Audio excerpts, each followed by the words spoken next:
Gurubhyo Namaha. Om Sri Matre Namaha. Om Namah Shivaya.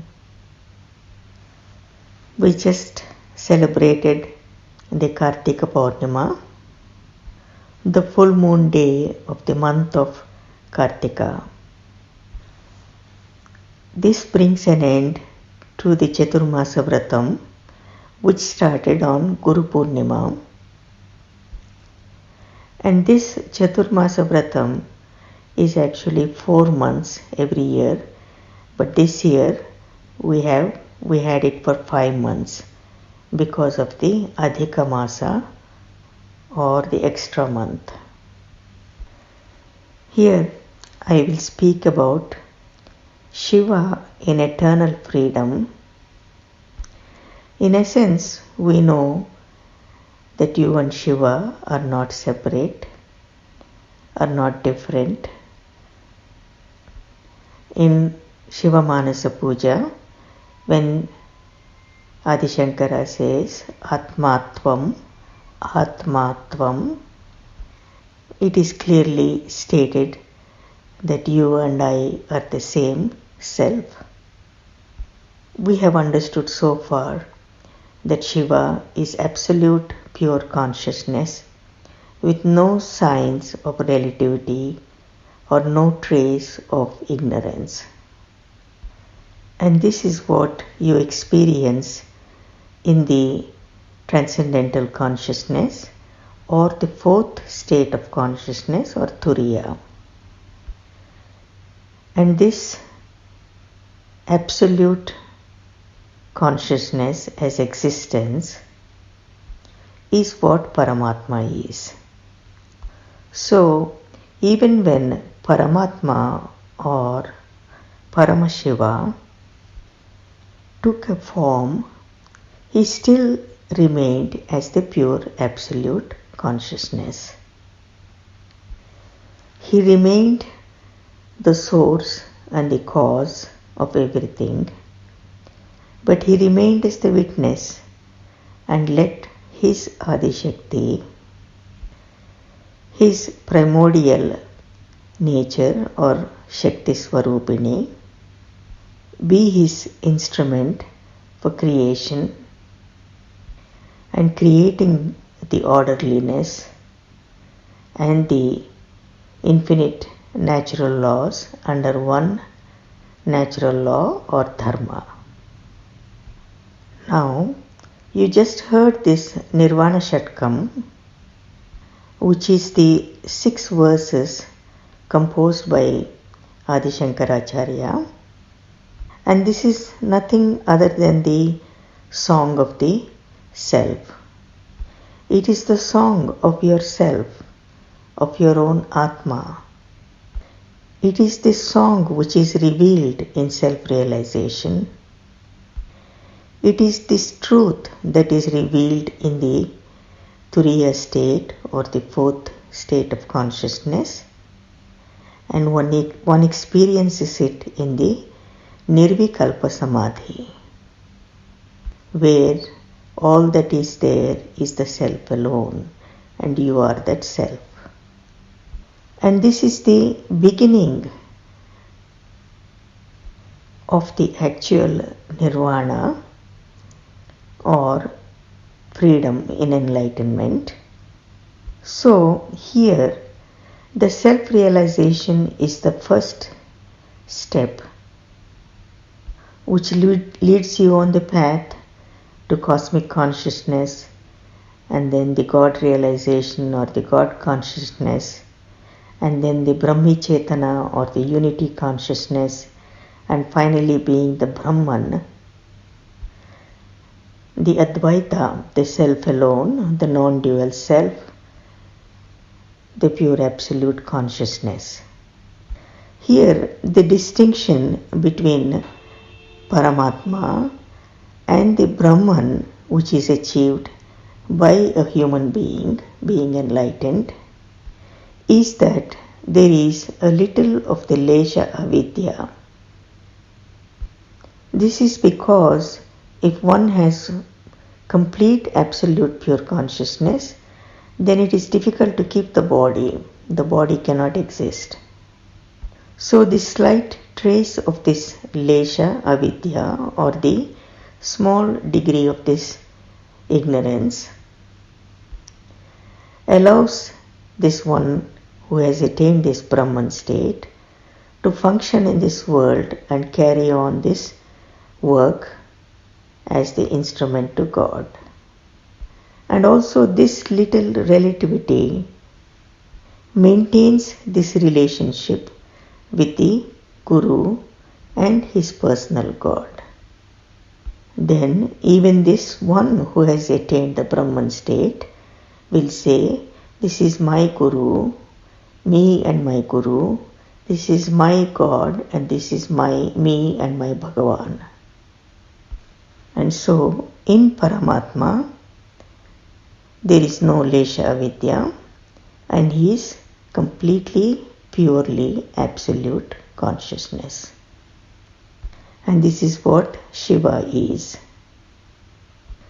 It is truly amazing that how Jagadguru Adi Shankaracharya has brought out so many songs in the form of stotras, stutis, etc., and speaks about this Atma and how one can complete this journey as a seeker in such lucid and beautiful ways. It is indeed our great fortune even to listen to them, to sing them, and to meditate on them. Here, the most important thing is to go within yourself, to continue transcending and go within yourself and have the personal experience and be the self. Otherwise, it's no point just reading all of these and listening to them without taking the time to have the inner experience. Now, let us take a minute and try to understand this Nirvana Shatkam, which is the song of yourself, the song of Bhagavan Shiva, the self of all.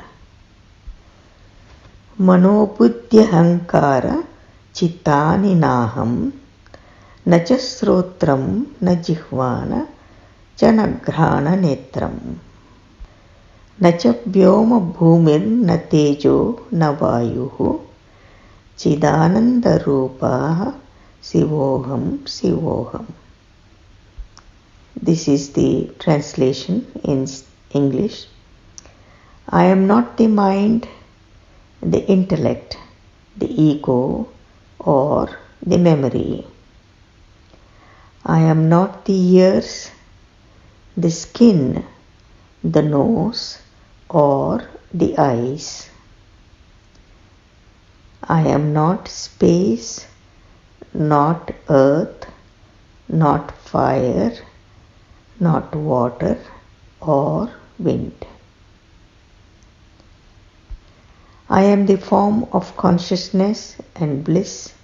I am the eternal Shiva.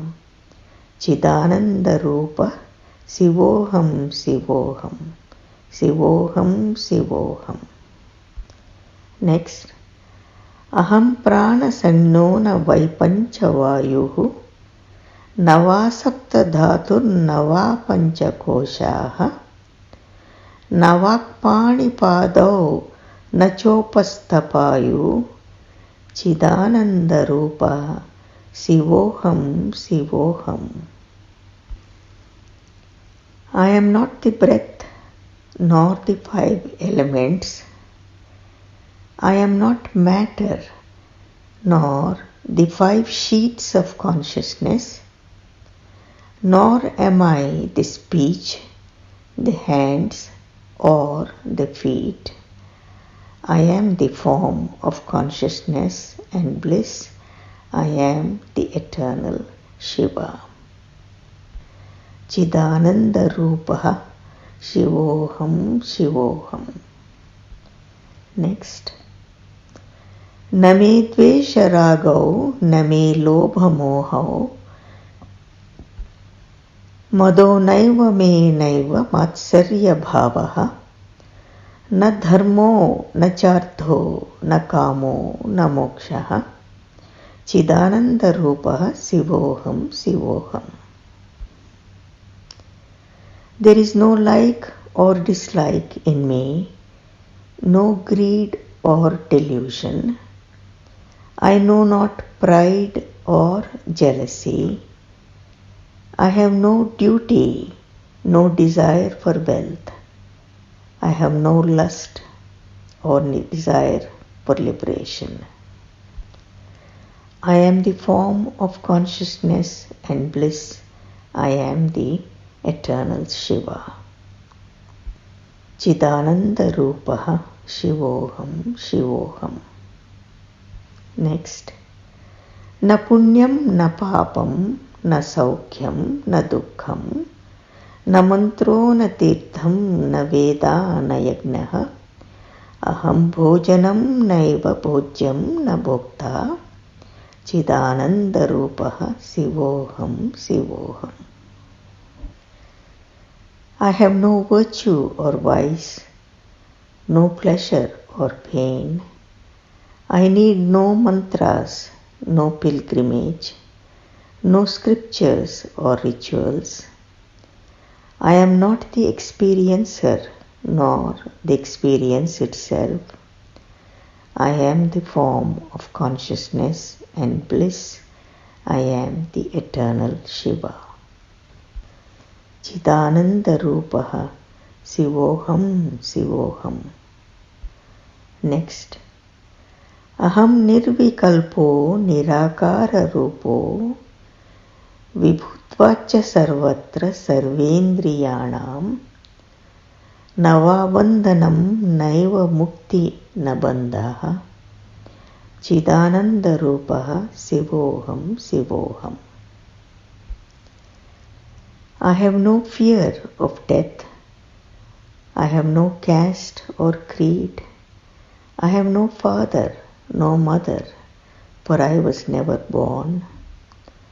I am not a relative, nor a friend, nor a guru, nor a sishya or a student. I am the form of consciousness and bliss. I am the eternal Shiva.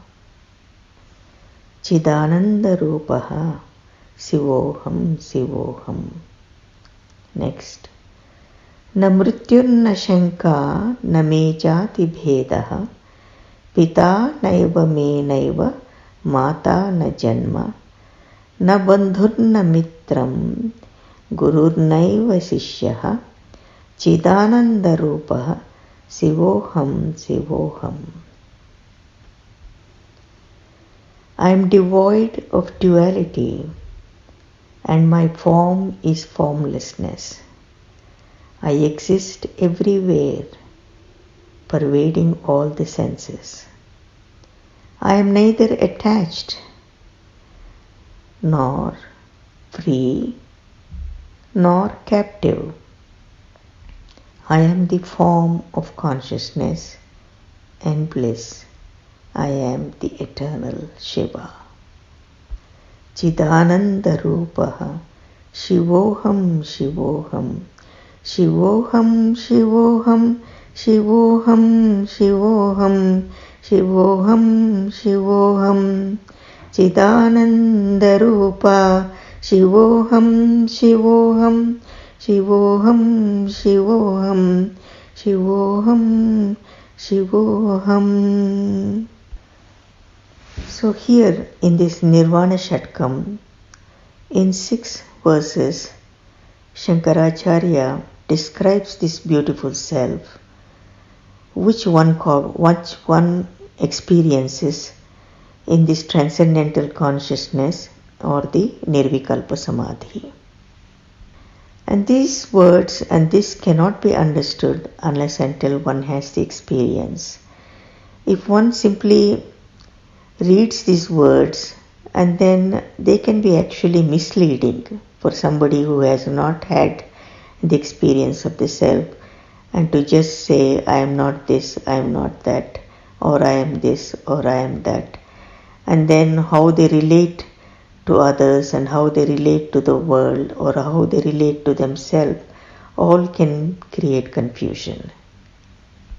But it is important to have the intellectual understanding as a basis, and then to gain the inner experience, because the inner experience is beyond comprehension. When one has this experience of this pure self, then this understanding of the truth of who you are, the realization of who you really are, that you are the Atma alone, and you are this never-changing phenomena, and all this ever-changing phenomena is perishable, and you are not in freedom, you are in bondage and attachment, becomes very, very clear. So then these two states become very clear.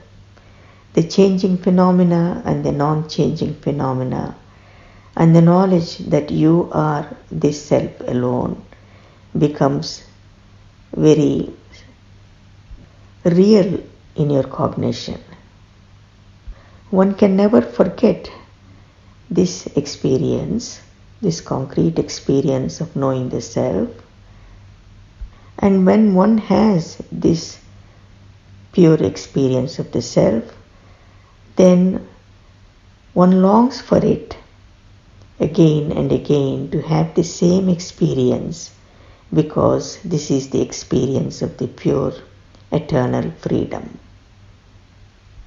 Free from bondage, free from limitations, free from feeling that you are not perfect, that you are not complete, or you are not full or whole. And this is the longing of the soul.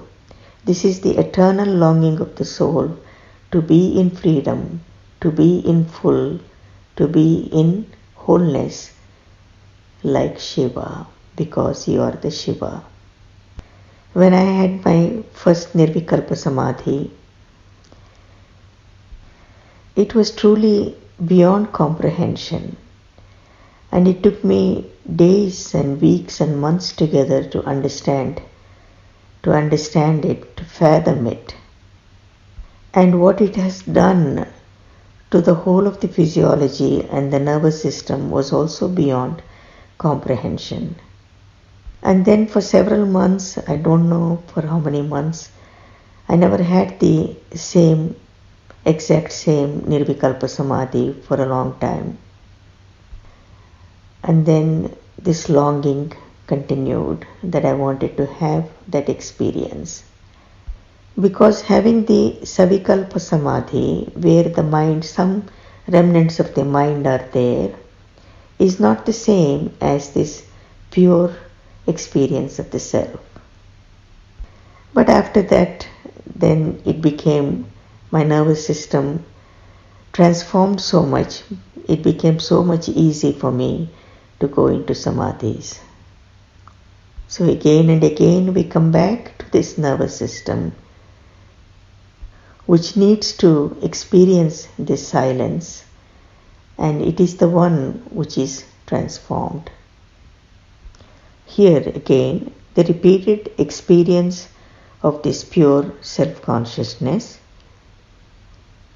then establishes the cosmic consciousness, where the self and the non-self are completely cognized and lived in existence.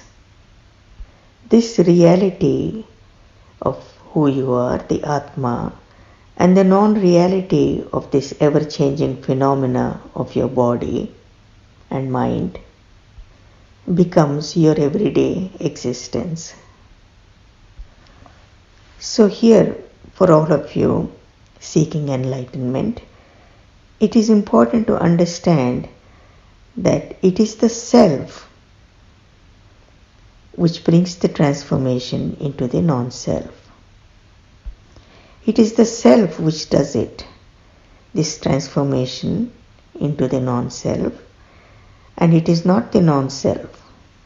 So again, the transformation of the non-self into the value of the self is not from the side of the relative, but actually it is from the side of the absolute self.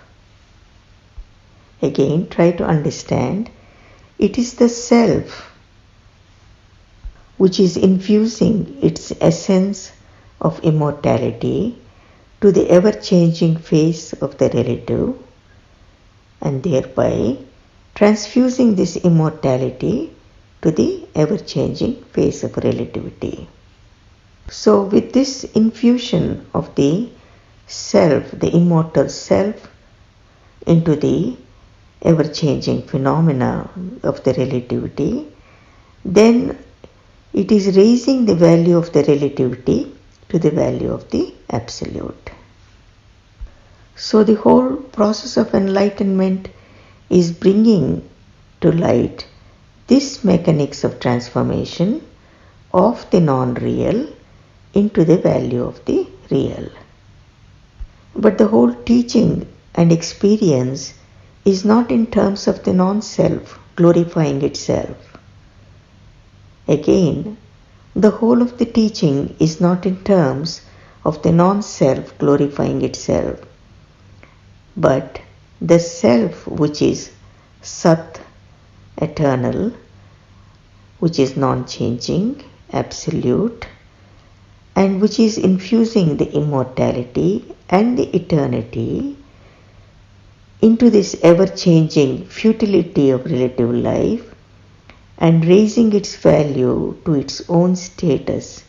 And this is the glorification of the self in uplifting and transforming the non-self. Again, the self is infusing its essence of gaining immortality into the non-self or the relative field, and thereby purifying it and eventually destroying its ever-changing structure and raising its value to the never-changing eternal being. This is the glorification of the self. So here again, it is the self who does it, and it is not the non-self. The non-self remains where it is, and it is the self in its great compassion and grace, it is transforming the non-self or the relative. This transformation of the non-self into the value of the self is from the side of the absolute alone. And again, one has to understand that this teaching, this Brahma Vidya, is not about the cognition of the multiple variety of creation. It is not just the cognition of the multiple variety of creation into the value of unity. Because this cognition has nothing to do with what the items of variety are. And this cognition has to do only with the state of consciousness, the seer, what the seer is and who the seer is. So this seer is the self alone. And this is how the self extends its value.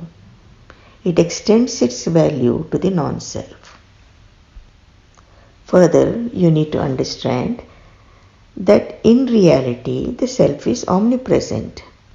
And being omnipresent, it just cannot extend anymore its value. Now here, the pinch is that the self which is already omnipresent has to extend its value into the ever-changing value of the relative, so that the ever-changing value of the relative may be transformed into the never-changing value of the self. And this is how this glorified state of enlightenment, unity, is cognized and it is realized simply by virtue of the extension of the self into the value of the ever-changing non-self. And this cognition one experiences concretely only during transcendence, meeting the transcendent. Here, the self is bringing the relativity to its status of infinite dignity. It is not that the world becomes unified. No, the world is not unified. It is not that everything melts away into a lava of unity. No, that does not happen. This whole cognition of the unity from multiplicity is subjective, and it is the extension of subjectivity that glorifies the objectivity from the non-existent, ever-changing value into the ever-changing value and giving it its eternal existence. And what is this eternal existence? It is the eternal existence in infinite freedom. And who can experience this infinite freedom like Shiva? The one who desires the glorified state of enlightenment. So, I would like to end this talk for today saying what Maharishiji has said. Species below man evolve according to the set system of Mother Nature. So here Maharishiji is saying that all species evolve according to the natural laws set for them by Mother Nature. So all their activity is set according to their natural laws, and they are born like this, or they die like this or that, and then they are evolved and they continue evolving as per the laws of nature. But coming to man, this soul or Atma is capable of enhancing the speed of evolution or deteriorating. That means you're going the other way. Here, the man's nervous system is evolved enough to be free from the direct care of the Mother Nature or these natural laws. And this is why the evolution of man depends on man alone. Because you are blessed with this nervous system, which can be free from the direct care of Mother Nature, and you can culture this nervous system. You can bring purification to this nervous system so that the Atma reflects in it and one gains the self-realization. Again, the evolution of man depends on man, whereas in the animals and other beings, then their evolution is set by the Mother Nature. So to be in eternal freedom, then one has to gain this cosmic consciousness. Here in this cosmic consciousness, one lives this double life, double aspect of life, both the cosmic and the individual. And the individual is expressed in the activity, but the cosmic remains the true nature, one's absolute being. And when one gains this absolute status, there is nothing to be gained anymore. One knows this imperishable state of life during this lifetime, and one remains in freedom, although being involved with life or being involved with activity. Of course, the enlightenment doesn't stop here. You continue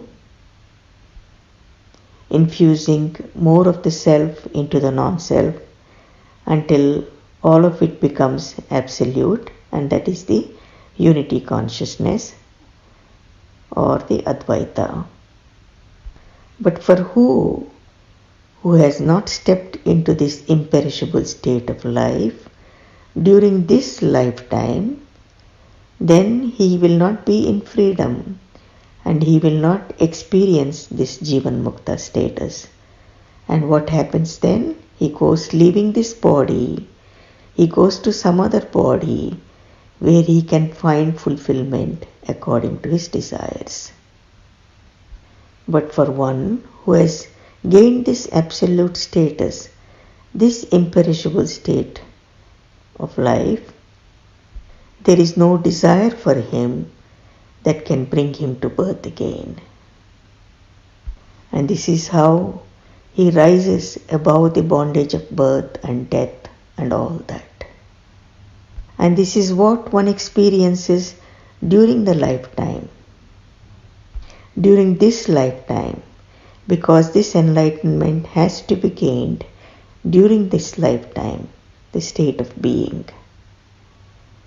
So if it is not gained in fullness, then he will be born somewhere and then try and meditate more and more and then gain it. So you have the choice to be Shiva in this one life and to be liberated and to be in bliss, singing Chidananda Rupam Shivoham Shivoham Shivoham Shivoham. I will end here. Jai Gurudev, Loka Samasta Sukhino Bhavantu.